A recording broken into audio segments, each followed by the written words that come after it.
Thanks for staying with us.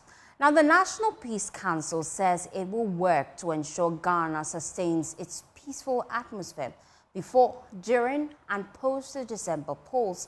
The council is worried about the utterances and actions of some political actors and is asking for decorum while on the campaign trail.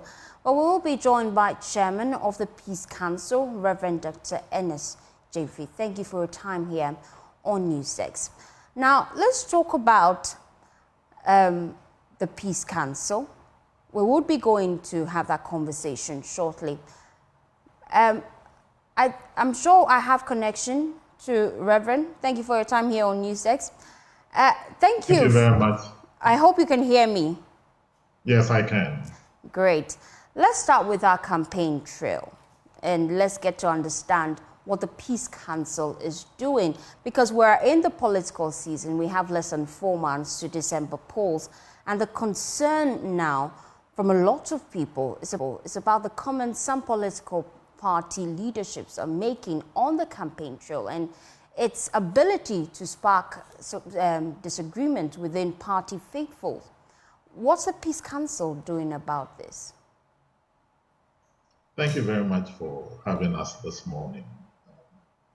First, I think it's important for us to understand the whole concept of electoral violence. The first thing is that electoral violence is actually intended to manipulate electoral processes. And it's a purposeful act to influence the processes and also the outcomes. So sometimes when we see what the political actors are displaying, some of these things are intentional and they are done to ensure that they can manipulate the process. Now, it runs through the whole political cycle from the time that the announcement is made for elections, from party primaries, from voter registration, election day, counting of ballot papers, post-election. All of these things are done specifically to manipulate the process. And it's important that the public understands these things and to determine what to do with these. Because if we don't, and we allow those processes to continue, it's likely to lead us into a much more serious situation. For us as a Peace Council, our preparation for this election began immediately after the last election. First, we went to constituencies where some people died. In all the 5 constituencies, we had dialogues there to help the people to heal, to understand what exactly happened there. And then out of that, we held a dialogue in Adam for 4 days involving all the political actors. Major players in the political field, the majority leader, minority leader, Minister of National Security, Interior, party leaders, CSOs, academia, civils, all of us were there to deliberate, and we agreed on certain things that ought to be done. Some assignments were given to the Peace Council. As I speak now, the Peace Council has executed everything that we were asked to do.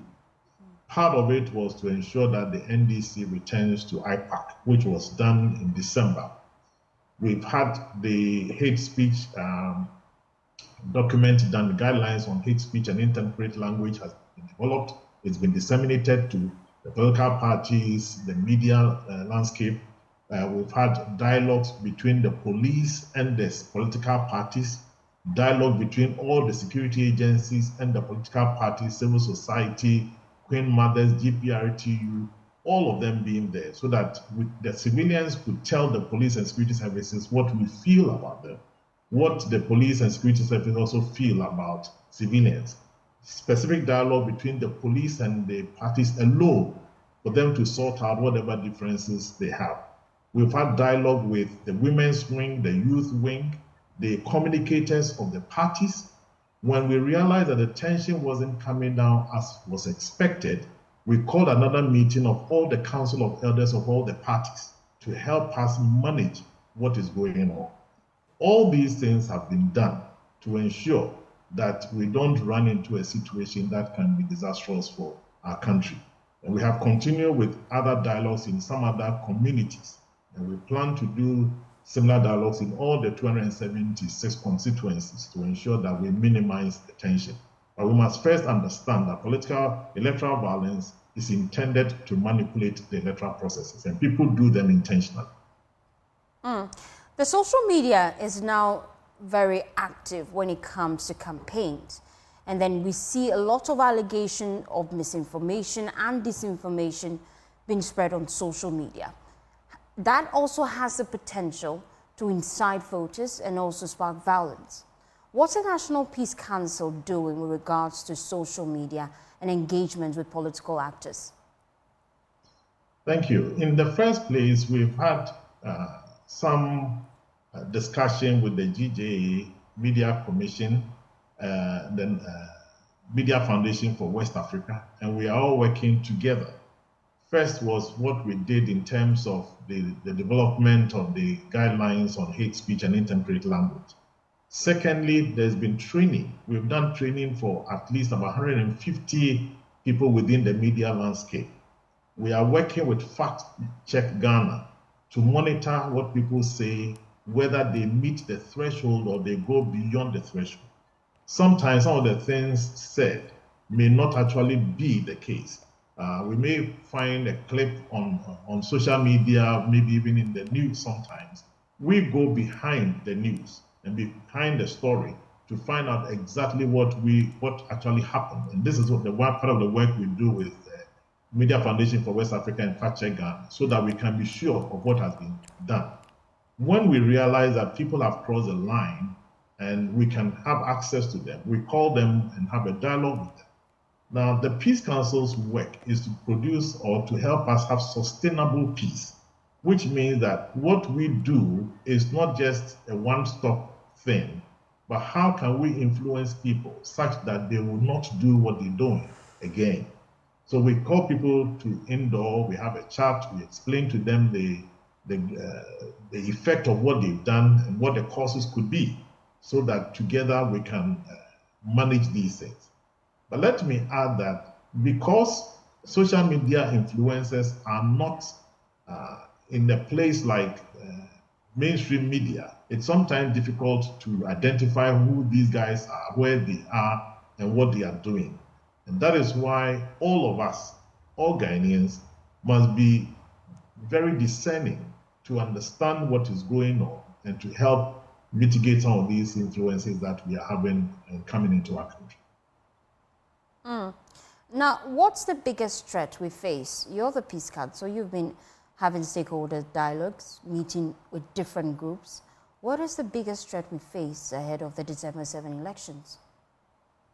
Now, for us, what we see is that from all the dialogues that we've had, all the people who attend all these meetings become convinced that there is a need for us to manage what is going on in our country. The challenge we've had is that these political leaders are unable to transmit what we learn at these dialogues and these meetings to their grassroots. And so there's a disconnect between the grassroots and the leadership. And some of them have difficulty because, once you start this political violence with the intention to manipulate a system, you have unleashed a group of people to do these things. And part of the work that creates a problem is that some of the political actors hide behind certain groups. And in some places, they go behind vigilante groups, they go behind other groups, and you get to a point where it becomes difficult to control those groups because each of these groups have their own agenda. But political actors engage them, they use them up to a certain point, and it becomes difficult at a certain point to control them. That is where we are now. So what we are doing now is to find a way to sometimes bypass the leaders and get to these groups so that we can reason with them to understand that Ghana is the only country we have. If we bring this country into chaos, there's no other place that any of us can go to. So we need to manage the situation we have. And particularly now, the major problem is how do we get to the grassroots of political parties to understand what we are saying and also to help them to understand the use of misinformation and disinformation to manipulate a process, which is creating the tension that all of us are going through now. Now, let's look at, you have helped us in terms of ensuring peace in previous elections. You have been engaged in stakeholders. The concern now is that we've moved away from a lot of dialogue to on the ground.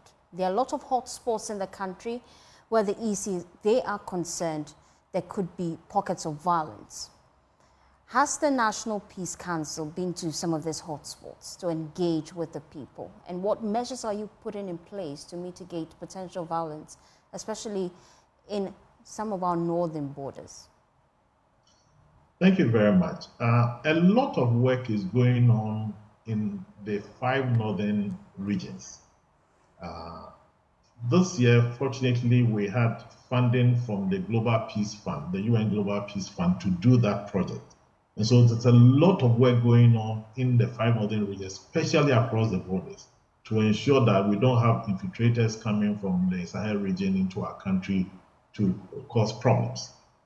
But the reality is that a lot of work is being done in various places. In fact, all our regional peace councils are actively working. The Peace Council has a map that has mapped up all the hotspots in the country. And we are constantly reviewing these things. And we are sharing some of this information with the police as we meet with them and also the political parties. Currently, we have a quarterly dialogue with all the political parties where we meet with them. The next dialogue is coming on next week, where we meet with the political actors, we hear from them, we dialogue together, we try to find solutions to some of the challenges that we do have. And so we know where the hotspots are, and we are giving a lot of attention to these places. There will be dialogues in all the 276 constituencies. We plan to do all of these things. These are all meant to mitigate the challenges that we are having now. So the council is not asleep. A lot of work is going on. We've had funding from UNOAS, which is also doing dialogues in 5 major areas. We finished with Tamale, we finished with Kumasi, we are left with Cape Coast, we are left with Ho, and then we come to Accra. Now, these are all meant to help us minimize the tension we're going through now as a country. What are the challenges the Peace Council currently is facing? Well, in terms of challenge, major challenge is the need for resource because the work is enormous and all Ghanaians are piling a lot more pressure on us. Whilst we are dealing with the challenges of electoral violence and the challenges of our election, it's important also to place on record that currently we have about 703 different cases that are on the table of the Peace Council across the country, spanning chieftaincy, land litigation, resource conflict, religious conflicts, and several others. So we need a lot more resource to do all of these things. Some of our regions don't even have vehicles. The new regional centers that we have opened don't even have vehicles. They don't have the means to do the work. And yet, within the constraints, we are supposed to do this. We launched the National Peace Fund, and we didn't get the response as we expected. But Ghanaians must understand that it's in the context of peace that we can go about our normal businesses. It's the context of peace that market women can go to the market and our students can go to school and all others. So there's a need for the business community to come in and support the work of the Peace Council. People just scream, where is the Peace Council, where are they? But we need a resource to do all of these things. Majority of our programs are sponsored by donors. And when we threw out the thought that we needed about $1 million for our election-related things, people were screaming all over, what do you need the money for, and all of these things. This was the budget we presented to Parliament. And out of the budget of 26 million, which we requested, we were only given 12 million. And even the 12 is not money that has been given to us. So we have a shortfall. Thankfully, we've had donors who have come in. UNOAS is helping. ECOWAS is coming in. Commonwealth is coming.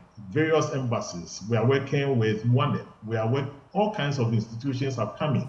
As we speak now, almost $800,000 of that budget has been raised by donors. So the public must understand that peacekeeping and peace building is very expensive. And people should help us to get this work done. In preparation for the setting up of our situation room, the monitoring of elections and all of it, these are very expensive projects. And the public must understand this and come to the support of the Peace Council. The money that you said you are yet to receive, have you engaged the Finance Ministry, Parliament?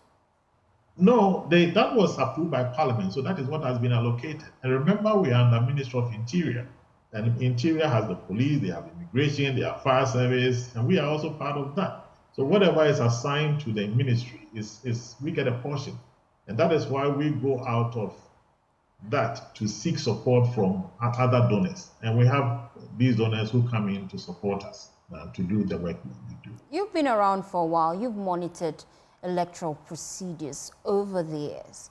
What's your thoughts about this year's election and the pattern of campaigns being embarked on by different political parties? I think that so far it's good. It's competition, and therefore we expect that once you get into competition, everybody is trying to win the attention of the other. The most important thing is for us to compete and campaign with the intention that we want to keep the peace and the stability of this country. It will be a disaster to win elections only to realize that the country is in chaos. You can't govern once the country is in chaos. So our appeal to all political actors is that let's campaign, yes, let's compete, yes, but be mindful of the fact that at the end of the day, the country must be peaceful. And as I said earlier on, the use of political violence is meant to manipulate a system. And the public must understand that when all these things are being done, it is done for a reason. And until you understand how players use these things, we may not be able to appreciate it. One, you find the political violence is meant for exclusion. And exclusion in terms of candidates who are standing, it is meant to obstruct campaigning and campaign events. So you see various attacks, you see all kinds of things happening. It is meant also to bring misinformation and disinformation. So media institutions who try to bring the truth are attacked, civil societies are attacked, NGOs who come in. No, then also it creates a situation where people cannot easily make a choice because there's intimidation, there's coercion, there's displacement of voters. And then also it manipulates the victory system.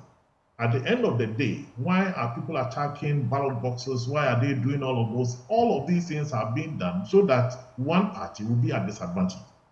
The public must understand that political violence is not just being done for violence sake. It is meant to influence a system. And therefore, all of us must guard against these things and ensure that we don't perpetuate these things in our system. It doesn't help us in any way. Thank you so much for your time here on News Desk. Now let's talk about strikes next. There is an impasse between the management of Korle Bu Teaching Hospital and allied health professionals.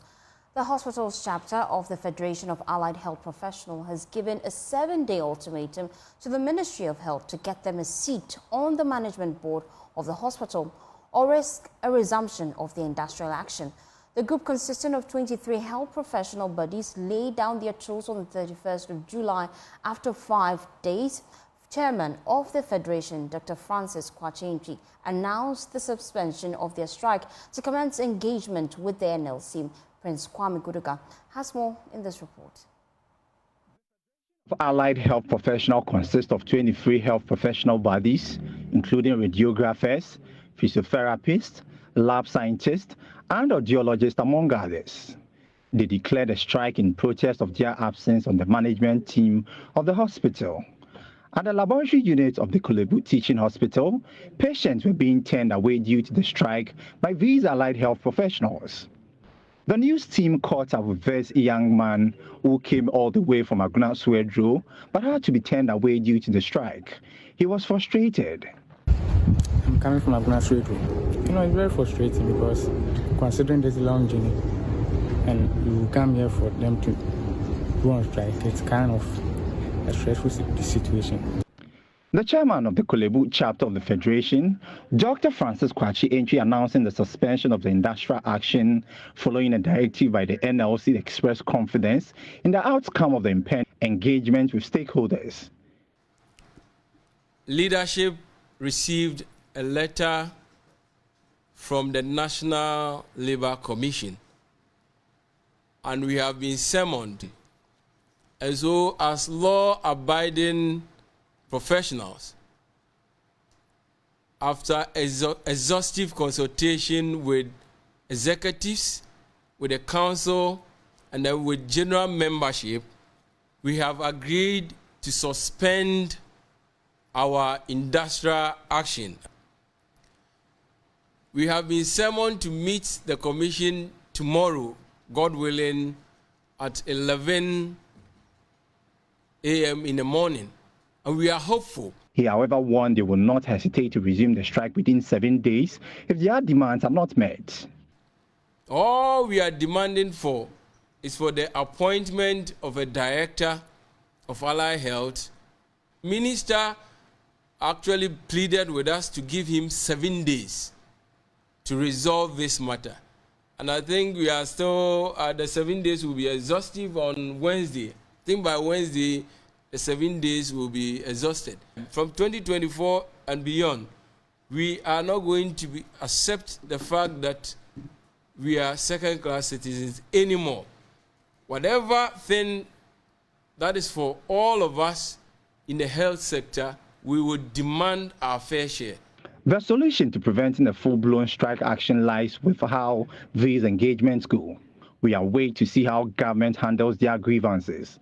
Prince Kwame Kudoga's report for Joy News. Well, that engagement is later today, 11 a.m. to be precise, and we will be bringing you updates after that meeting. Now, also, the Teacher Training Association of Ghana is asking for the closure of various colleges of education. The teachers have been away from work for nearly 8 weeks, demanding improved working conditions and the implementation of an arbitral award granted by the National Commission. But we will be keeping our tabs on that. This is also coming on the heels of another statement by the National Conference of Principals of Colleges of Education, PRINCOF, appealing to the Colleges of Education Teachers Association of Ghana to suspend its ongoing strike and return to the classroom. Let's run you through that statement. It's coming up on your screen shortly. It says, the book and research top-up allowance has been paid by CAGD to colleges of education through GIF-MIS, and it will hit CTAG members' accounts latest by August 9, 2024, as per the MOA. Now, the all-year-round data validated by principals have been submitted to GTEC for onward submission to the Ministry of Finance for payment. We are strongly facilitating it to meet the agreed deadlines in the MOA. Now, they go on to say the migration of the staff from the Colleges of Education salary structure to the university salary structure by the Fair Wages and Salaries Commission began on July 29, 2024, and is expected to end in 4 weeks' time. Now, as per the agreement, PRINCOF, CTAG and CENTAG are to meet the migration team weekly to receive reports and address any fallouts to ensure that no staff is disadvantaged. PRINCOF and GTEC have taken steps to update the data.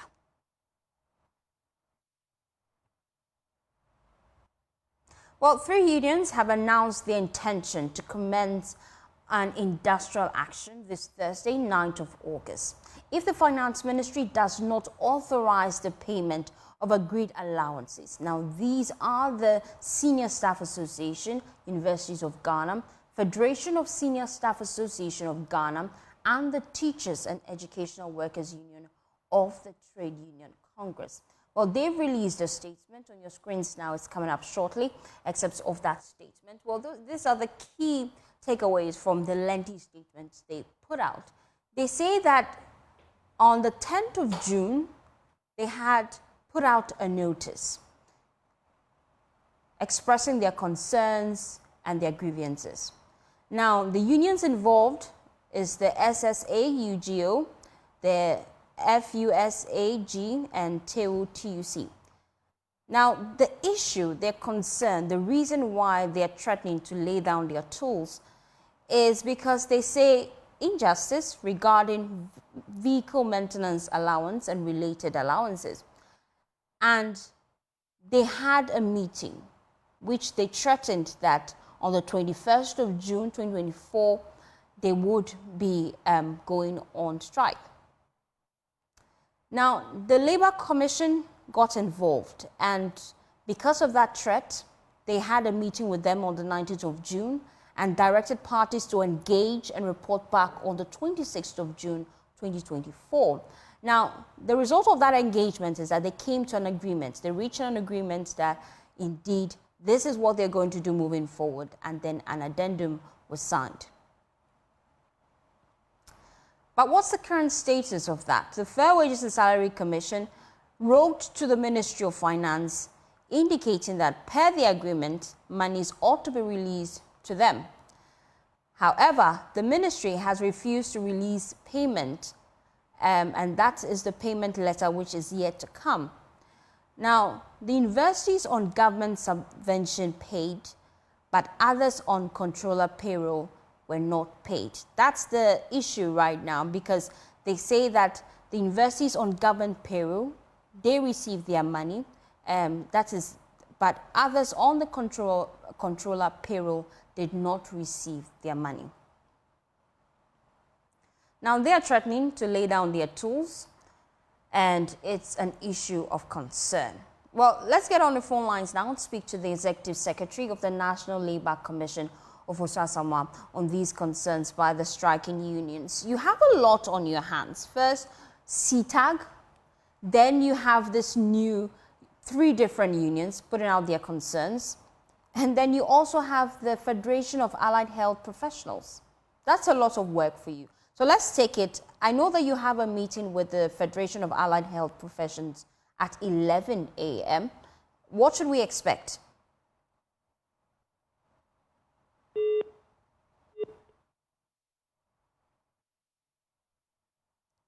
Unfortunately, we've lost him there. We'll try to get back the phone lines to speak to him live. We're just giving you updates that 3 unions have announced their intention to withdraw their services effective 9th of August if the Finance Ministry does not authorize the payment of agreed allowances. Key among them is the vehicle maintenance allowance. Now, these unions, the Senior Staff Association of the University of Ghana, the Federation of Senior Staff Association of Ghana, and the Teachers and Educational Workers Union of the Trade Union Congress. Let's work our lines and see if we have better connection to him now. Unfortunately, I don't have him still. So let's do some other stories. There's gridlock on the Dawenya-Pong barrier stretch as many motorists remain stranded in traffic after a cargo truck broke down close to the Pong barrier, blocking both lanes of traffic. Now, this forced many motorists to use unapproved routes to reach their destination. Some of them have been speaking to my colleague, Carlos Kaloni. Recently relocated to Committee 25, and it's been really, really tough and depressing for me, and I think the rest of the family. You would have to wake up hours early to get the kids ready for school. We also have to put ourselves together really, really early so that we are not late for work. If you drive a bigger car with a bigger engine, I think that's how they put it, you would have to switch cars so that your fuel consumption is now relatively low. And so for me, I haven't enjoyed, living here in the past few months. And I think today's incident has made things worse for me. And tell us about today's incident. Well, we're just almost at the Pong barrier, and then we heard that a truck was trying to turn, and it has developed a fault and gotten stuck. So both lanes are not moving. So we have to find alternative routes, and all of these alternative routes are in really, really poor shape. So there's no help coming from anywhere. So we're trying to maneuver our way. We're on the other road, and they were told it's blocked as well. So we have to come back and then find our way back. So for how long have you been trying around the 25? An hour and a half. I'm so late for work. An hour and a half, and it's almost 8 p.m. or past 8 p.m., almost 9 p.m. And it's terrible, really, really terrible and exhausting. Whether daytime or nighttime, you are constantly anxious. Whether there's traffic on these roads, whether Monday or on Sunday, you cannot predict what's going to happen on our. Well, let's take you back to our earlier story. We told you that the National Labour Commission will be meeting with the Federation of Allied Health Professionals later today as they engage them to get them to return to work. We know that the Federation yesterday announced that they have called off their strike. However, they gave a 7-day ultimatum to the Ministry of Health to ensure that their concerns are addressed. Let's bring in the National Labour Commission. Fosu Asamoah is the Executive Secretary of the National Labour Commission. Thank you for your time here on Newstex. I'm hoping to have better connection to you. Let's start with your engagement with the Federation of Allied Health later today. What are the key things you're looking forward to as you go to the negotiation table? Well, at the moment, they are looking at the creation of a separate directorate for allied services. Not only at Kotibiti Hospital, but within the health sector, and for that matter, all the teaching hospitals. So I think that's been the bone of contention between them and their employers. So we have invited them, especially when they have threatened a strike. So that calls for immediate intervention. Yesterday, we received information that the ministry is ready to meet them. But we are calling them earlier. So we are calling them today. In the next 30 minutes, they will be appearing before the commission, which is specially constituted today. Ordinarily, we don't sit on Tuesdays. But because of the nature of their work as essential health workers, we really have to attend to them. So the two of them will appear before us. Just as we have now agreed to go to the table, we are going to see how to facilitate a negotiated settlement so that the strike will not become a reality. Now, let's talk about CTAG and get some updates. So far, you have concluded negotiation. We know that they ought to return to the classroom because we just received a statement from Prinkov telling them that indeed steps have been taken to address their grievances. However, their strike continues unabated. Has your attention been drawn to this? Yes, our attention has been drawn to the strike all this long. As you may be aware, there was an arbitration by the commission in which an award was given in favor of CTAG so that certain things or certain demands of theirs were supposed to be met by government. Unfortunately, it was not met within the time. And looking at the delay, the National Labour Commission did not sleep. We went to court to see the enforcement of the award that was given in favor of CTAG. Unfortunately, whilst we were in court pressing for them, they declared a strike. And both the commission and the court see this as unfortunate because we are fighting your cause for you. So the commission directed them to call off the strike whilst we pursue their case for them in court. Unfortunately, they defied the directive of the commission to call off the strike and insisted that they were going to be on strike. The court also took notice of it, that if your case is before it, which is being heard, and whilst you are coming to court, you have declared a strike for the very thing that is pursuing in the court. The two cannot go together. So they defied the commission to call off the strike. In fact, properly, we should have discontinued the case because after all, they decided to fight their case in another forum by declaring the strike. But we still went ahead. But even when the court directed them to call off the strike, especially when we secured the court order to restrain them from continuing the strike, they still defied the court order. So the court could not go on with the hearing. And I think the case was against that for them to call off the strike for the case to continue. And they stood for both the directives of the court and the commission. Anyway, the interim order restraining them was for 10 days. We have filed the order on notice, the motion on notice. It is yet to be heard. But we still fight the government. But at the moment, I am aware that the government has settled with them 2 of their demands. The third one would be in the process. So they were also advised by the employers that, yes, we are processing the third one to go to work. And that they also said that they still want to see the money in their account before they go to work. So there's both the court and the National Labour Commission having declared the strike as illegal and ordered to go to work for which we have defied. The government also decided to pay their salaries for engaging in an illegal strike. That is what we know as of now. So, now let's talk about the 3 teacher unions that have also served notice that they would be embarking on strike because they have some concerns regarding the allowances. Is that something the National Labour Commission is looking at currently? Yes, of course, once there's a notice of a strike or anything that offends labor relations, labor termination, unfair labor practice, or anything that offends the labor law, for that matter, labor relations, it calls for the intervention of the National Labour Commission. And so we're going to look at that. They served notice especially earlier on in respect of the computers the laptops that were supposed to be distributed to the teachers. That it was delayed, it was causing tension.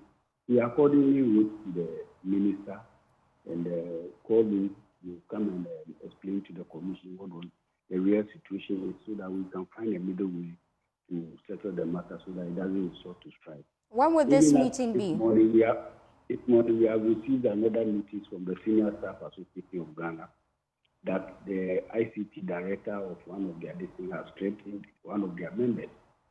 He complained the management of finding a solution to it so that if it is not solved by the 26th of August, they might resort to strike because they feel that they are unsafe. We got the letter this morning and we are working on it. So anytime the threat of an industrial action or any breach of any of the labor relations or law, they call for the intervention of National Labour Commission, and we do so accordingly. When will this meeting be with the leadership of these 3 teacher unions threatening to lay down their tools? I may have to refer to the docket. I traveled out for an international conference and reported this morning for work, so I'll have to refer to that. But for today, 11 o'clock, we are meeting the Allied Health Workers and the Ministry of Health. We'll be looking forward to that. Thank you, Executive Secretary of the National Labour Commission there, Ofosu Asama, for your time here on Newstex. Now, we will be back with business. Do stay tuned in. Welcome back to Business on Newsdesk. My name is Winston Taki, and now to our first business story.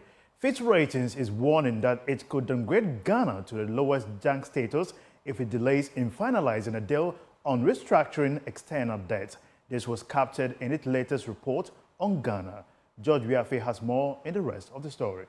The ratings agency maintained that their action will be influenced by significant delays in Ghana reaching an agreement with the external creditors on restructuring their debts. Again, if there are clear signs of another debt restructuring and non-payment of these debts. Fitch in its latest report has already classified Ghana as restrictive default country. This is more of a warning that they don't think that Ghana is in a good financial position to meet all its debt obligations. This is despite the progress that the country has made when it comes to restructuring their debts. But despite all these concerns, Fitch was quick to add that it will fast-track the process to move Ghana onto an improved ratings position if it's able to sign off agreement with these external creditors on restructuring their debts. It also adds that reaching a deal would also help in restoring macroeconomic stability that will significantly lower Ghana's debt interest cost.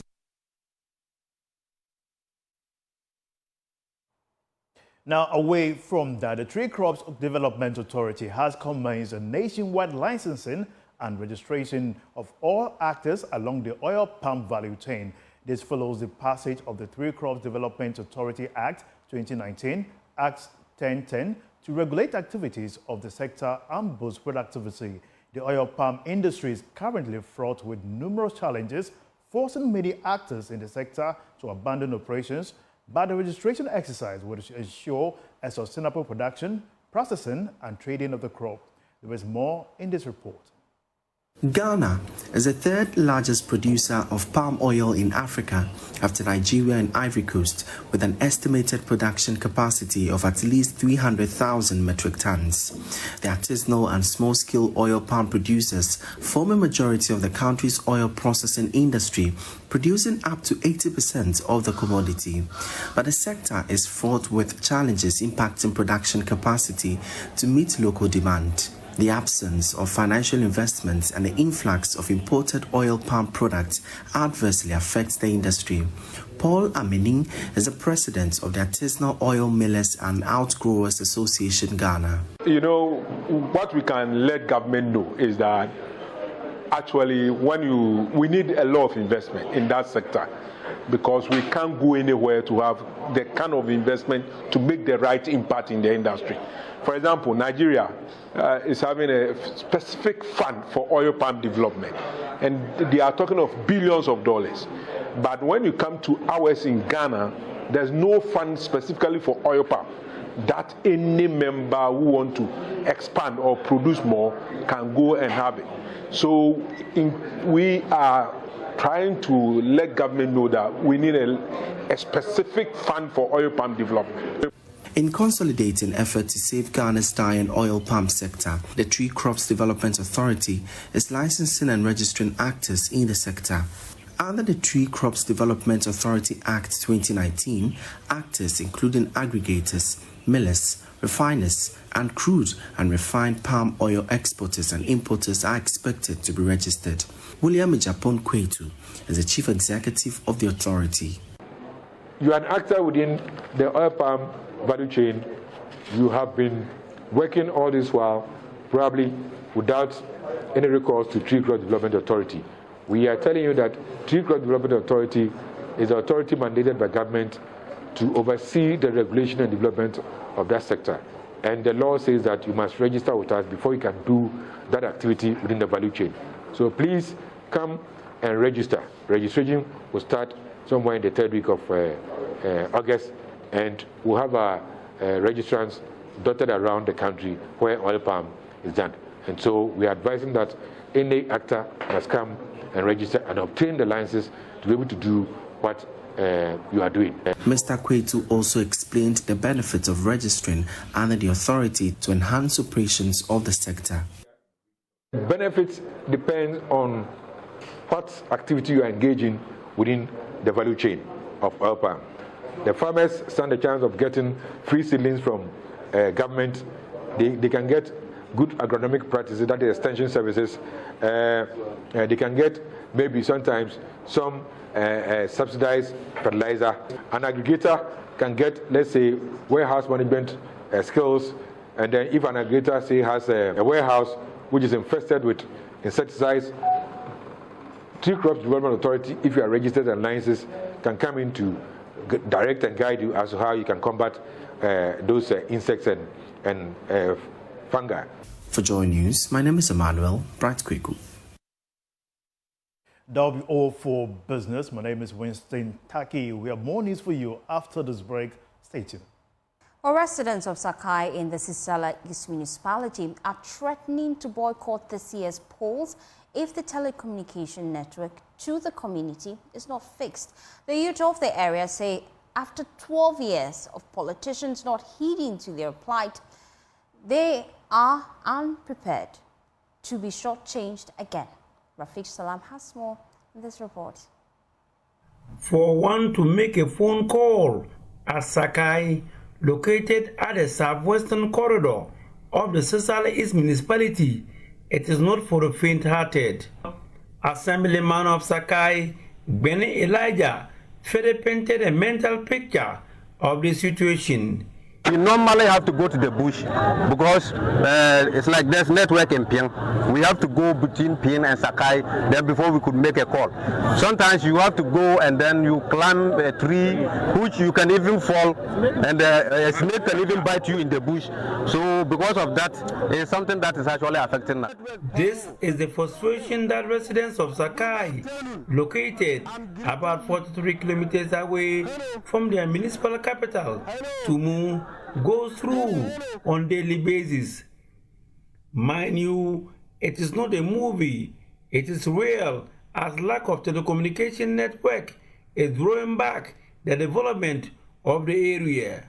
The lack of telecommunication network has not only affected mobile phone services, but other essential services in the area, which by extension affect the daily lives of the people. The hardest hit, arguably, are nurses and teachers. Quality healthcare and education services are truncated as a result of the unreliable telecommunication services. We are denied of our right, which is the network. As we speak today, we are in a computer era. We, the students, our teachers, and even our farmers. Now we register day in, day out to farm and for agri purposes. Students get admission letters, but they don't get them on time because of the network. Our teachers are being posted to different areas, but they don't get it on time because of the network. It's really affecting us. We need network. We need to see network this year, this very year. Nurses at the Sakai community find it difficult to communicate with their colleagues outside the community when they are to transfer emergency cases, especially pregnant women. Our clinic, we have this bus which always send the women for when they are in labor. So since there's no network, the person who always send the people to Tumutu for labor, anytime they try to reach the person, they don't get them early. Worried and angered about their current situation, residents of the community, led by the youth of the area, held a press conference to voice their frustration on the issue. They held placards, boldly written on them, "No network, no vote, and we mean business." Sakai Youth President Kantum Boku articulated their concerns. Still leave the facility at times to go and check the validity of patients' health insurance scheme, health insurance card at designated portions. Some nurses and government officials posted to Sakai have refused to come because of absence of network. If it is a cyber crime, a cyber threat to the people of Sakai and Hamjak clan at large, our students and staff cannot access internet resources in school. Our youths have densely migrated to towns with adequate network. NGOs who seek to support women find it very difficult to communicate, and people have to meet in bushes even midnight to do transactions. It is really bad. The youth also has the backing of the assemblyman of the area, Benny Elijah. He touted the digitization agenda championed by Vice President Dr. Mahmoud Baumia.